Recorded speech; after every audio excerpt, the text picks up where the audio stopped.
Are back live Tuesday MLB DFS picks, lineup advice, strategies, FanDuel, DraftKings, Yahoo. It's Tuesday, April 12th. I'm Brian Jester, co-founder here at Occupy Fantasy, joined by Chris Rooney, our MLB manager, our NFL writer, our soon-to-be USFL writer. Chris, what's up, man? Brian, go from having not much to do after the Super Bowl to there being an MLB lockout, not being sure if there's going to be an MLB season, not sure if they're going to actually even bother to offer some DFS contests for United States Football League here in the spring. And within the span of a couple of weeks, the spring became extremely busy. So obviously we're excited about USFL. But first things first, we have some baseball tonight, April 12th. And once again, the pitching does not look good tonight. Dude, it's such another bad pitching slate like last night. If you joined us last night, if you watched the video yesterday, if you read the Daily Plug, hell, if you played any contest, you know how bad pitching was. You know how some of the chalk stacks failed. We'll talk about that here in a second. But what we'd like to do for these videos, we'll be here until about 6 p.m. Eastern. It's a live Q&A. So if you have questions, throw them in the live chat that you see to the right of the YouTube screen. We'll talk about, from a high level, some of the top bats, top pitchers, stacking, lineup constructions, ownership.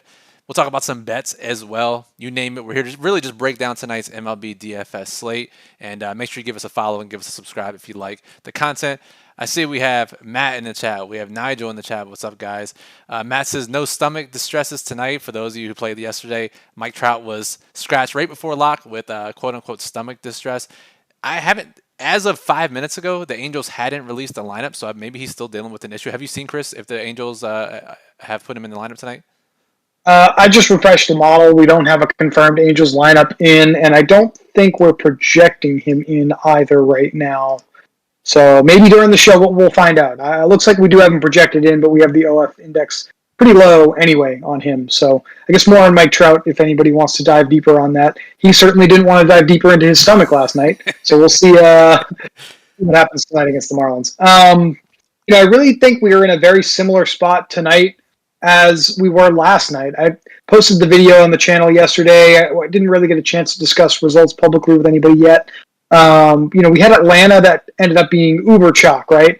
And we had Tampa Bay that we also ranked pretty highly. That wasn't really that popular. Now, neither play really worked out, but it did kind of highlight to me, Brian, that I think the move in these types of situations, when we have a handful of teams that really stand out from the pack in our stack dashboard, we should probably be focusing on the top ones that aren't being played heavily by everybody else, right?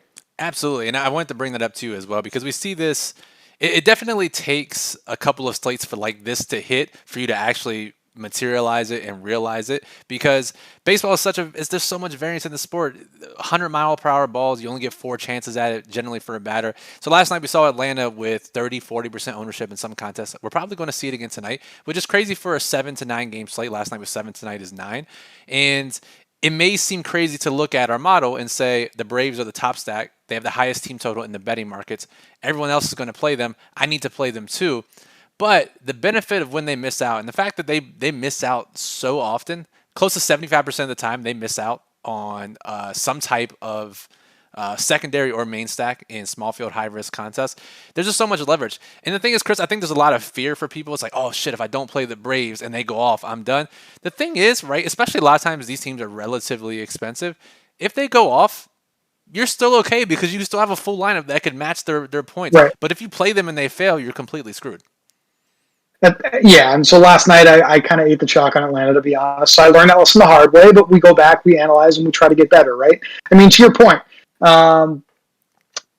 last night, obviously it was a little bit of an extreme outlier because Oakland and Washington were both extreme underdogs. They led the slate in scoring. Yeah. But there were a bunch of teams, if you pick the right players from their lineups, which is always the hard thing to do, they're going to give you, on aggregate, 70 to 80 fantasy points as a lineup, hopefully more if they really go off like those two teams did last night. And so if Atlanta's going to give you that tonight, that's fine.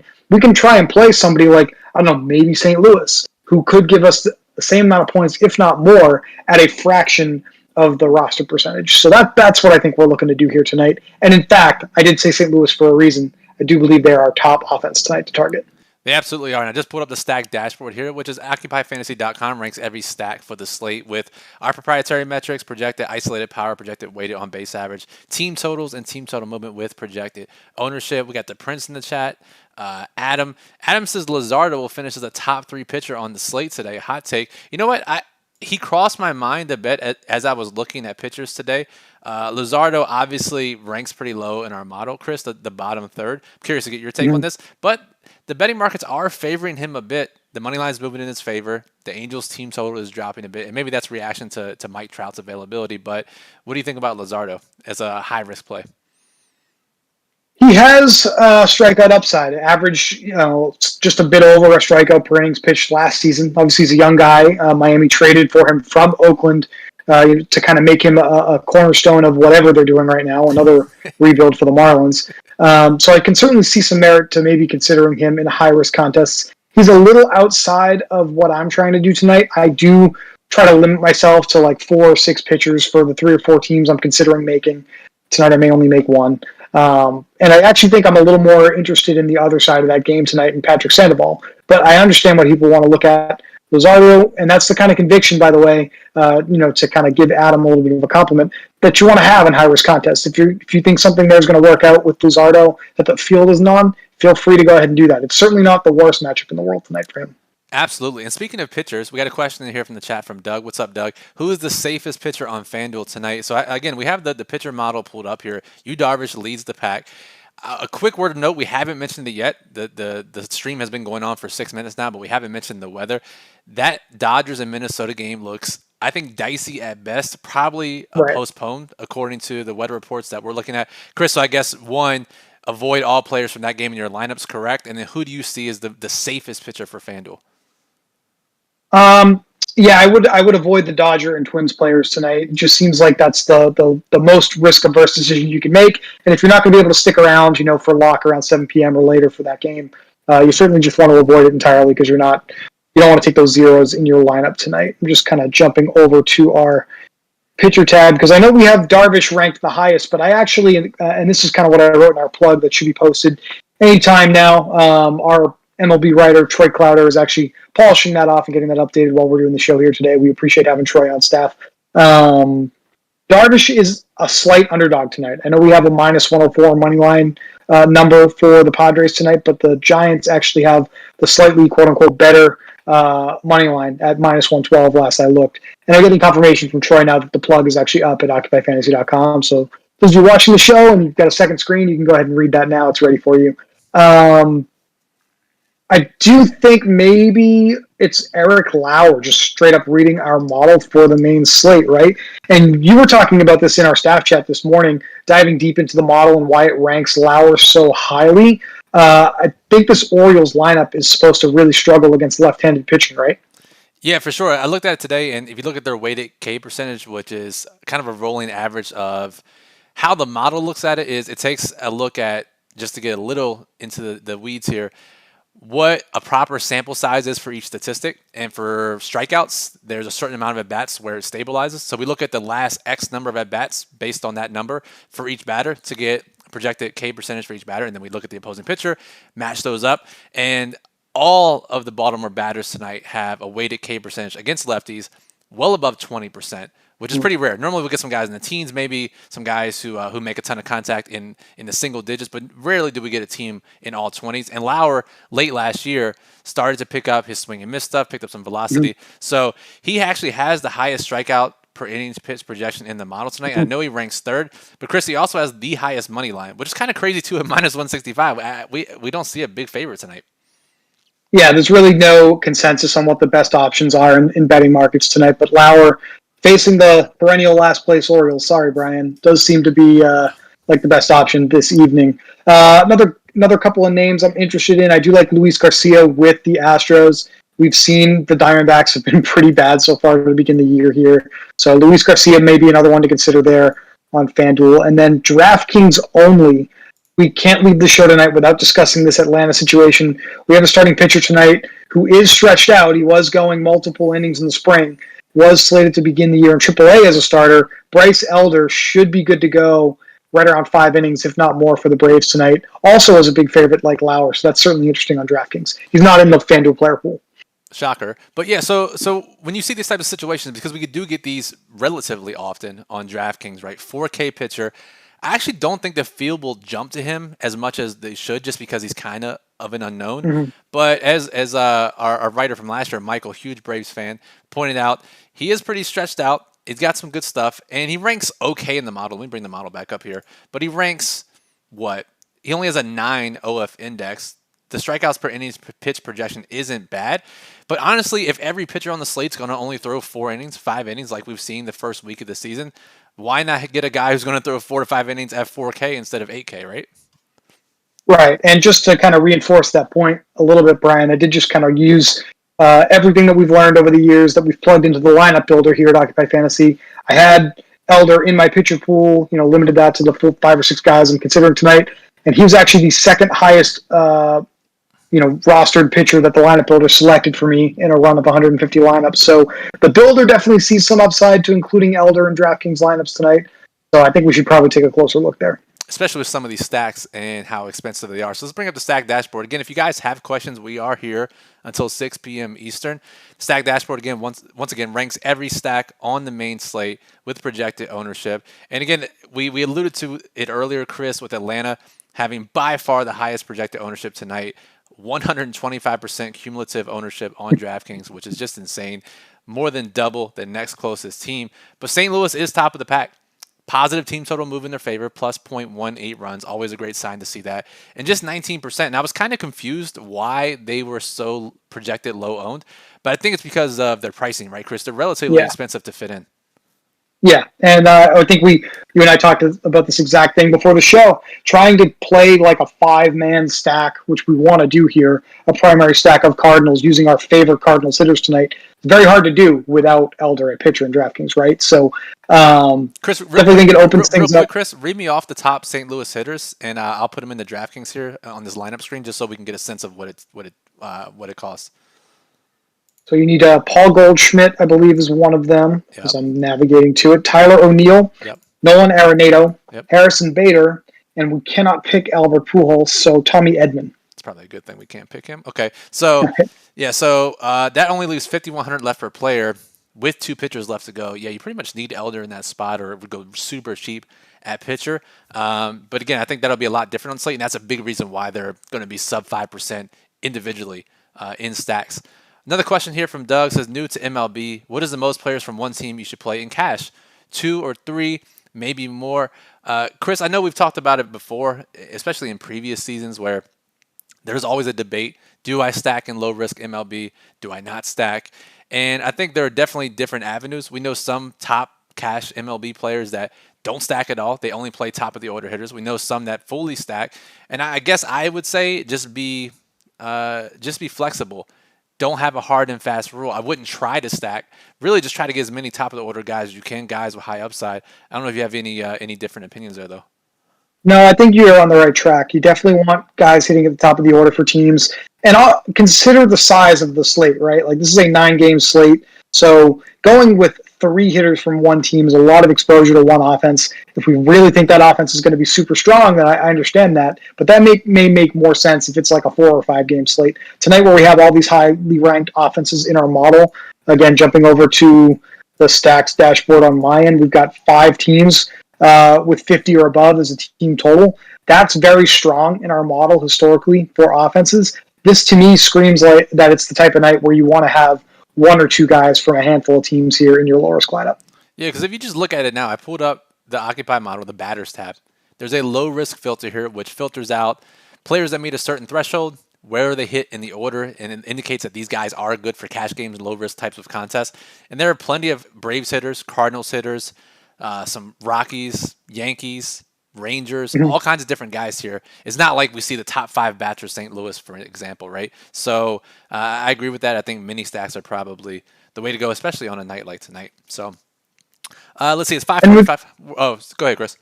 I was just going to add on. I mean, if you guys are looking to break ties with players, as my light goes out, that's great. Second time that's happened on a live show, Brian. We have that WOBA stat filter as well on the batters tab. the higher the number there, the better in the model. That would be your proverbial floor to kind of look for in your lineup for low risk contests. Guys that have the highest probability of making contact, getting on base. That's what you want in low risk. Yeah, I think that's a great way to put it, right? Because OF index does factor in power a lot, but that can certainly boost up some guys that have high strikeout potential, which is not necessarily what you want for a low risk lineup. So if you sort by WOBA, keep that low risk filter on. These will give you the guys that are probably truly best suited for low risk contests. And Doug says he loves the site. We appreciate you, Doug. Thanks for joining. And yeah, lots of great content coming down the pipe. Chris, I know we hinted at it earlier. USFL is going to be here, so a quick timeout just to talk about that because we've had a few questions so far. Will we have USFL content?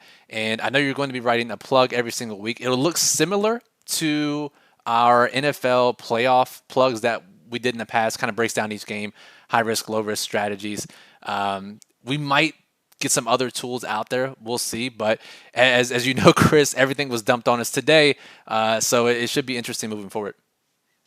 Yeah, we like to work smarter, not harder. Excuse me. We like to work smarter, not harder over here. So now that we know what we're up against, we know what type of contests are going to be offered by DraftKings, we can start to really dive in and figure out what we want to offer you guys. So we're starting right now, definitely promising a plug. That should be out by Friday night. We want to get that in your hands for the weekend. And then, as Brian mentioned, for future weeks, if we can add some more things onto that, we'll have some surprises for you guys. We will definitely be building out a fairly robust USFL DFS offering for you. And that's really what I want to stress. We'll focus on how to play these DFS contests appropriately and try to leverage the field based off of the information that's being put out there by everybody in the industry.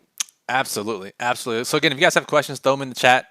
You guys can direct the show. Let us know what you want us to talk about next. Chris, I do want to talk about, I know Ken put it in the Discord server today, which if you're not a member of our Discord server, just click the join button below this video. We already talked about Lauer being probably the safest arm on DraftKings. We like his strikeout upside as well.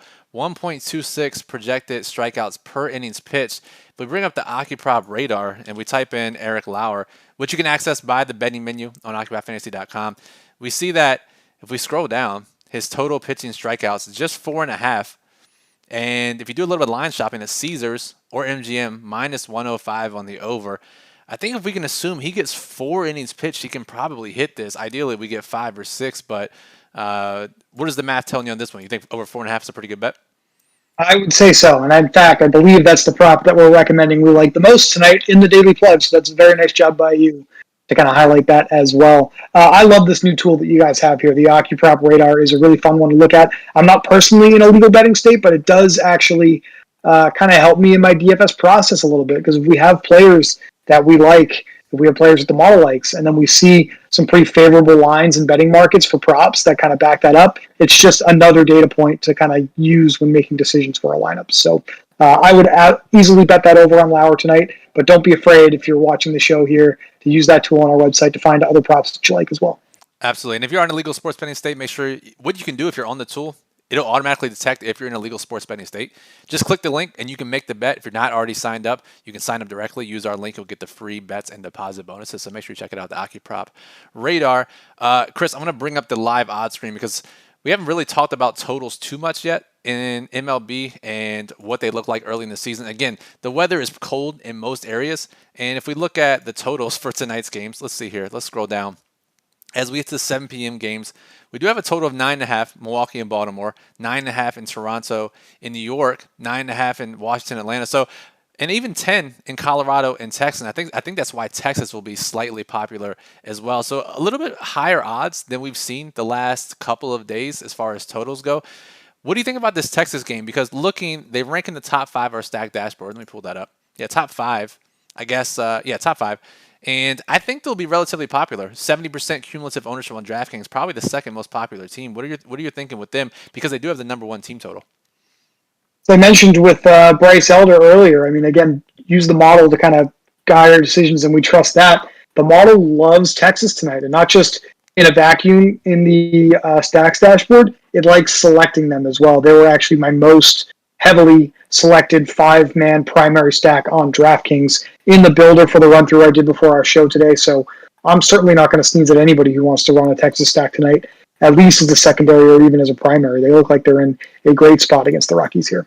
Yeah, let's see. So let's pull up Texas in the batters tab, and let's see who these top guys are. Brad Miller leading off, still super cheap on DraftKings, $3,400. Corey Seager, Cole Calhoun, Marcus Semien, a bunch of guys here. pretty affordable prices, definitely cheaper than the Cardinals. So I could certainly see using them, whether it's a primary stack or a secondary stack, like you said, Chris. So let's see here. It is April 12th. The MLB's been going on for 4 or 5 days so far. Not a ton of satellites out there. I know they're starting to offer some new satellites for some future contests, so make sure you check those out as well. Chris, what we haven't talked about for tonight's slate is the type of stacking that you should do, and our research has shown that on these kind of in-between slates, these 7 to 9 games, fully stacking is the way to go. 5-3 stacks on DraftKings, 4-4 on FanDuel. If you find a 5-2-1 or a 4-3-1 that you like, that is certainly okay as well. And I think you probably would have just unloaded the ATM last night if you 5-3 stacked Washington and Oakland, right? Because if you see, basically the idea is there are probably going to be 2 teams that are head and shoulders above the rest on a slate like tonight, and if you fully stack them together, that's the optimal way to go. Yeah, exactly. And that's the data backs that up, just to be clear. We looked at winning lineups from last season to try to optimize our process a little bit more this year. And that was by far what hit more often on these larger slates than the smaller ones. So fully stacking 4-4 on FanDuel, 5-3 on DraftKings here. I guess maybe even getting all the way up to 6 on Yahoo. I don't know. Maybe we need to look a little bit more at that. But definitely at least 5-man stacking here on DraftKings and Yahoo is certainly on the table. There's one contest out that hasn't been in the lobby yet on DraftKings that caught my eye, Brian. Mm-hmm. It's this satellite into the 10th anniversary special on DraftKings on April 26th. So that's an interesting looking high dollar amount contest. Obviously a little bit on the higher end for satellites if you're working with a small bankroll. But I would recommend to anybody that feels like they can manage that, they target that as a contest, because that could be a really big bankroll booster if you win some entries into that.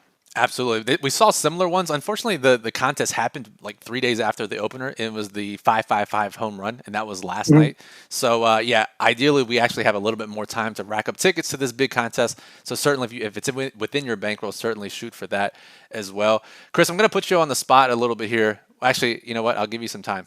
I'm going to ask you for a low-owned stack, so think about that for a little bit. The Prince is in the chat. It says home run call tonight. So, Chris, we'll each give a home run call. I'm pulling up the model here.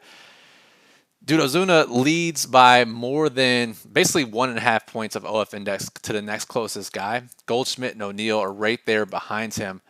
But I'm going to go Tyler O'Neill. 428 ISO leads the model tonight. I'll go for him as my home run call. And if you look at his StatCast data, this is from last year, and he's carried it over so far this year, top 50. This will update fully 2 weeks into the season, so another week and a half or so we'll get fully StatCast data. But, Chris, who's your home run call tonight? And can I cheat and say that you were taking mine? No, I'm not going to do that to you. Don't worry.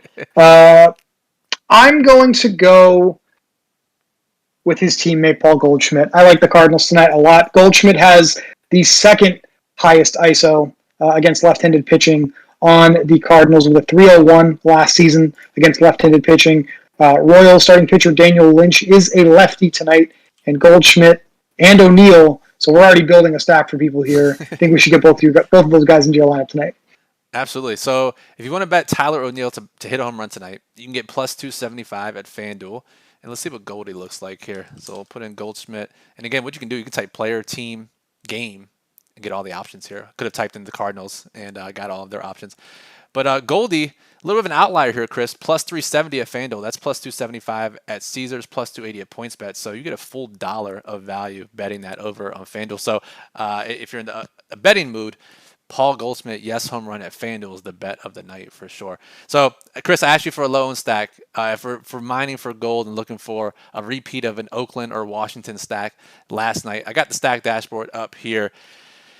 Any team stand out for any reason? And again, there were not many reasons to play Oakland or Washington last night, except they were low-owned against mediocre pitching. But any low-owned stack stick out tonight? Doesn't have to rank high in the stack dashboard, but for any reason, a low-owned stack. I'm going to say, and full disclosure, I'm not necessarily doing this tonight in my DFS lineups, but the New York Yankees, and this is how you know that I am not a completely biased baseball analyst for you, resident Red Sox fan here on staff. Looks like the Yankees have a really good WOBA ranking on this main slate, tied for 4th highest. And early in the season here, we've talked about this before on shows this season so far, where the weather's still not as warm. This does seem like it's a good spot for them to kind of reach that floor with WOBA against, Yusei Kikuchi, who's not necessarily the most high-end pitcher, right? So there's always pop in that Yankee lineup with the sluggers that they have. So putting me on the spot to pick something super last minute here, Yankees only looking at 23% cumulative ownership on DraftKings. I mean, that meets your criteria. Team total over 5 runs, just barely, 5.01. There's your low on stack tonight that I'm not playing that will now go off. Good to know. Anytime we can recommend someone and we say that we're not playing them, they're pretty much guaranteed to go off. So love to hear that, Chris. So get some Yankees into your lineup for those super large field contests. All right, we have about 5 minutes left here. We'll do some rapid fire questions. If you have any final questions about tonight's slate, go ahead and throw it in the chat. I'll be live tomorrow. There's an early slate lock. I think Chris, tomorrow the main slate is early, or the early slate has the most games. Am I right there?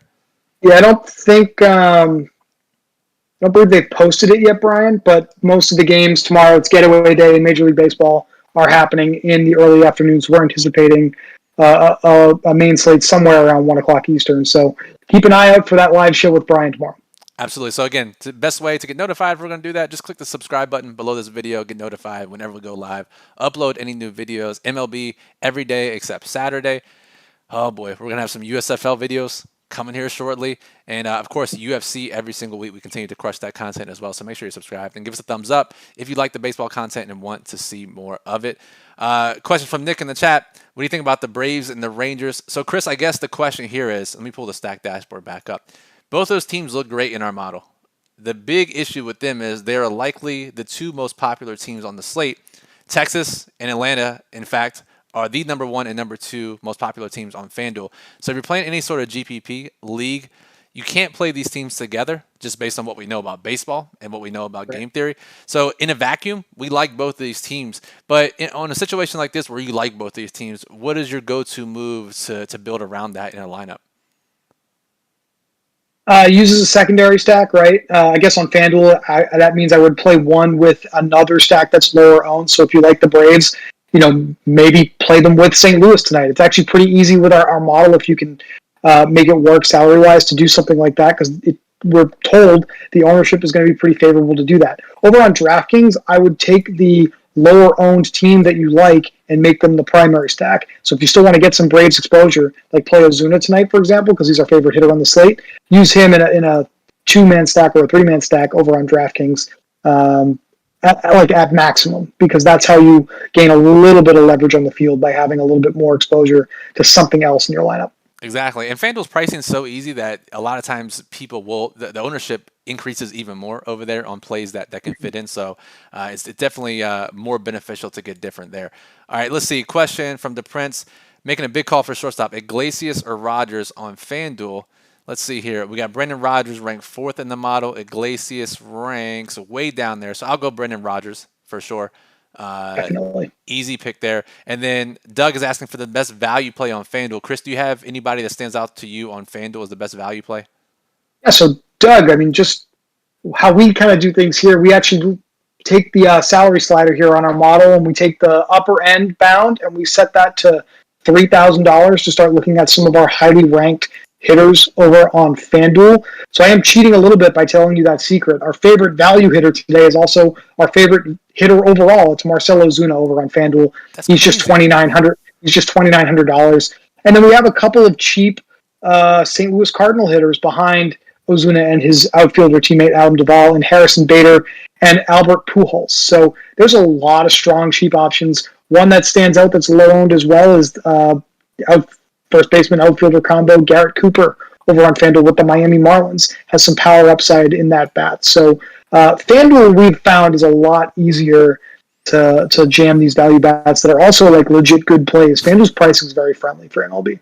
Very, very friendly. Much more difficult on DraftKings. So again, you have to keep this in mind because everyone sees that. We got Ozuna 26% projected. Brad Miller leading off for the Rangers at just 2,700 on FanDuel, projected to be 26% owned. So yeah, we definitely see some high owned options because of that pricing. So, all right, it's 6 p.m. That'll do it for this show. We appreciate you all listening as well. Again, we'll be live tomorrow early for the early slate on FanDuel and DraftKings. Make sure you subscribe to the channel. Make sure you follow Chris on Twitter at RooneyFFB for baseball content, USFL content, NFL offseason takes. Chris, anything else we're missing from your Twitter that you're tweeting about these days? A lot of Red Sox stuff. It's Red Sox season again. I'm a Red Sox fan. I live and die with them, so you'll see some of that in there too if you can stomach it. So appreciate you guys for watching. As always, we will talk to you soon. Take care.